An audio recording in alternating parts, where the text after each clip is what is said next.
बिस्मिल्लाहिर्रहमानिर्रहीम। अस्सलाम वालेकुम। मैं समी इब्राहिम हूँ और आप देख रहे हैं हमारा यूट्यूब और फेसबुक चैनल। तब्दीली की हवाएं जो हैं वो चलने लगी हैं। नून लीग वाले इसको माने ना माने, कोई जितना मर्जी इसको झुठलाए, इसके पीछे कोई बड़ी ताकत है या नहीं है, लेकिन कुछ ना कुछ एहसास, कुछ ना कुछ ताकत ज़रूर है जिसने आज इस्लामाबाद हाई कोर्ट के दो जजेस जस्टिस मियाँ गुल हसन औरंगज़ेब और समन रफ़त साहिबा ने आज जो जेल में साइफर ट्रायल हो रहा था उस पर स्टे ऑर्डर कर दिया। बहुत तरले किए अटॉर्नी जनरल साहब ने, बड़ी मिन्नतें की कि आप स्टे ऑर्डर ना दें, कल की तारीख दे दें, लेकिन जिस पर जस्टिस गुल हसन औरंगज़ेब ने कहा कि आप सारा रिकॉर्ड ले आएँ, आप क्यों जेल में ट्रायल करना चाहते हैं? ये तो सब कुछ, ये मतलब at the outset it looks very illegal, क्यों आप ये कर रहे हैं? तो जुमेरात तक स्टे ऑर्डर दे दिया, साइफर ट्रायल को रोक दिया गया। लेकिन क्या करूँ मैं इस हुकूमत का, और ये जो हुकूमत चलाने वाले ज़हीन लोग हैं। अदालत जेल में ट्रायल को रोक रही है, स्टे ऑर्डर दे रही है साइफर के केस में। तो जो नैब का केस है, तोशाखाना और नहीं, जो अपना 190 मिलियन पाउंड का जो केस है अलकादर ट्रस्ट का, ये केसेस जो हैं ये कहा जा रहा है कि ये अब जेल में चलाए जाएंगे।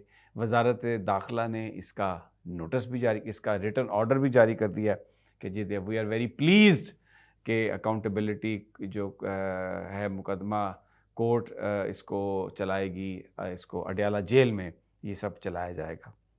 एक तरफ से अदालत कह रही है कि ओपन ट्रायल होना चाहिए, उसी दिन वजारत दाखिला ये कह रही है कि नहीं।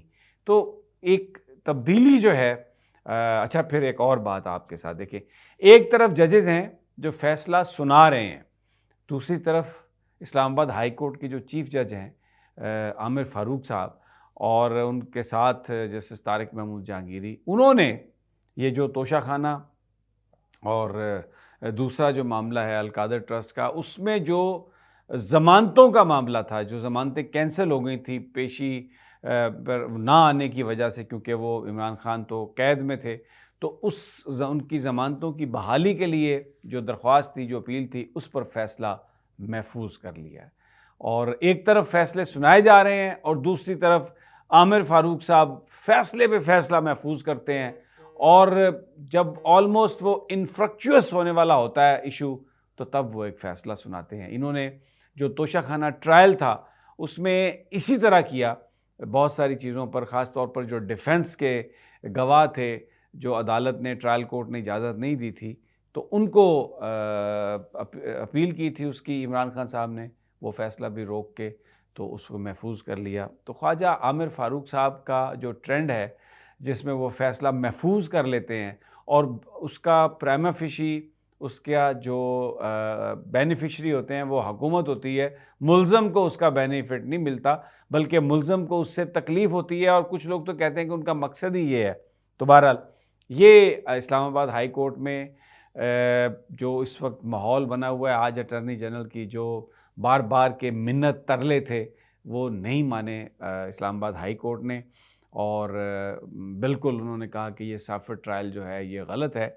तो फिर बाद में क्योंकि नैब ट्रायल की बात हुई तो वो पहुंच गया सारा अमला वहाँ पर, नैब का सरदार लतीफ़ खान खोसा भी वहाँ पर। लेकिन आज क्योंकि मंगल था तो जो फैमिली है इमरान खान साहब की, बुशरा बीबी साहबा, वो भी वहाँ पर अदालत में मौजूद थी, यानी जो जेल के अंदर वो गई थी मिलने के लिए। तो ज़ाहिर है वो ट्रायल में साथ ही बैठी हैं, वो भी एक को अक्यूज़ड हैं।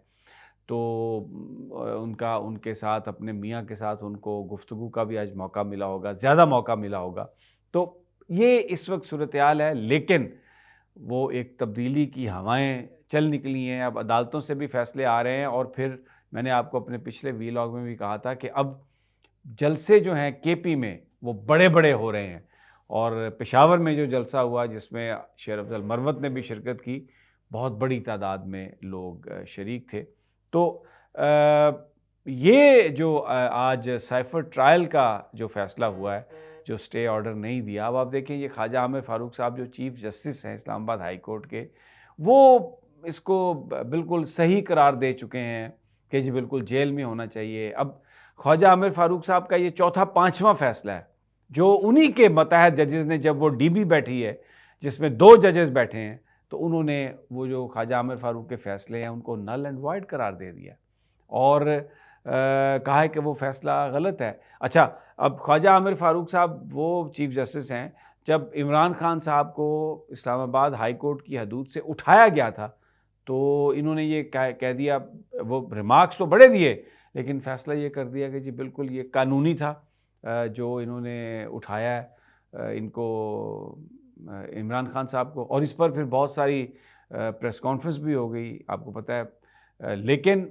सुप्रीम कोर्ट ऑफ पाकिस्तान का जो 3 मेंबर बेंच था उसने इसको गैर कानूनी करार दिया। उन्होंने कहा कि ये बिल्कुल गलत है, ये अदालत की प्रेमिसेस से उनको उठाया गया है और ये गैर कानूनी है, और उस बेंच में जस्टिस अतर मिनुल्लाह भी शामिल थे। तो एक अजीब सा ट्रैक रैकेट बन रहा है। हालांकि ख्वाजा आमिर फ़ारूक साहब बड़े कॉन्शियस हैं अपने मीडिया में अपने इमेज के हवाले से, लेकिन इस वक्त जो उनका इमेज है, जो सोशल मीडिया पर बातें हो रही हैं, तो वो बहुत ही, मैं उसको रिपीट नहीं करना चाहता इसलिए कि मैं किसी तौहीन अदालत के मुकदमे में नहीं फंस सकता। अच्छा जी, अब दूसरा आप आ जाएं, उसमें आज एक और जो डेवलपमेंट है वो अता तारड़ साहब जो हैं उन्होंने ये कहा है कि जी बात हो गई है और वज़ीर आज़म रायवेंड से होगा। किससे बात हुई है और कौन है जो ये बात कर सकता है? बड़ी एक अजीब बात है। और लोगों ने इलेक्शन में वोट देके तो वज़ीर आज़म बनाना है, लेकिन अता तारड़ साहब कहते हैं जी हमारी बात हो गई है और हमें बता दिया गया है कि अगला वज़ीर आज़म रायवेंड से होगा, तो अगला वज़ीर आज़म ही है, नवाज शरीफ साहब है। अब इससे पहले वो जो जावेद लतीफ़ साहब हैं वो कहते हैं जी कि वो पीपल्स पार्टी को सिलेक्शन कमेटी ने रिजेक्ट कर दिया है। तो ये किस कॉन्टेक्स्ट में ये बातें कर रहे हैं? सोशल मीडिया पर एक भरमार है कि अभी इलेक्शंस हुए नहीं, अभी इलेक्शन का शेड्यूल आया नहीं, और ये कह रहे हैं कि बात हो गई है, बता दिया गया है कि अगला वज़ीर आज़म रायवेंड से होगा। तो दो तरह की इस वक्त जो चीज़ें हैं नून लीग करने की कोशिश कर रही है। एक तो वो ये मतलब तासुर कुछ लोग उनके देते हैं कि जी एस्टेब्लिशमेंट की हमायत हासिल है, ताकतवर लोगों की हमायत हासिल है, और नवाज शरीफ साहब का स्टेटस वज़ीर आज़म वाला है और वो मुल्क के आइंदा के वज़ीर आज़म है। बिल्कुल at the same time media को ये खबरें फीड की जाती हैं कि मियाँ साहब इस बात से बहुत नालां हैं कि उनको लाडला कहा जा रहा है, उनको ये कहा जा रहा है कि सिस्टम उनको सपोर्ट करता है। मियाँ साहब बहुत इस बात को नापसंद करते हैं और इसलिए वो अपनी तकारीर में जो साबिक चीफ जस्टिस साहबान हैं, साकिब निसार साहब हैं, आसफ सईद खान खोसा हैं, गुलजार साहब हैं, या अभी जो सीनियर जज एजाजुल एहसन साहब हैं, इनके बारे में बातें करेंगे, और हो सकता है कि कुछ रिटायर्ड जनरल्स के बारे में भी बात करें।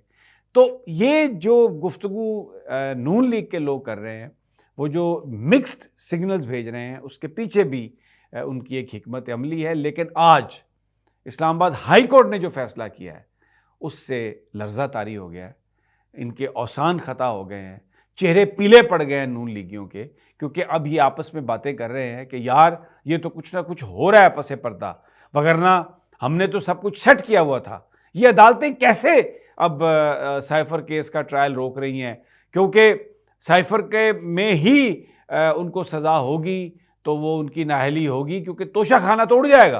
तोशा खाना एक्चुअली है तो साइफर में भी कुछ नहीं है, लेकिन बहरहाल आज नून लीगियों के लिए बड़ी परेशानी का दिन है इस लिहाज से। इजाज़त दीजिए अगली वीडियो तक, अल्लाह ने के बाद।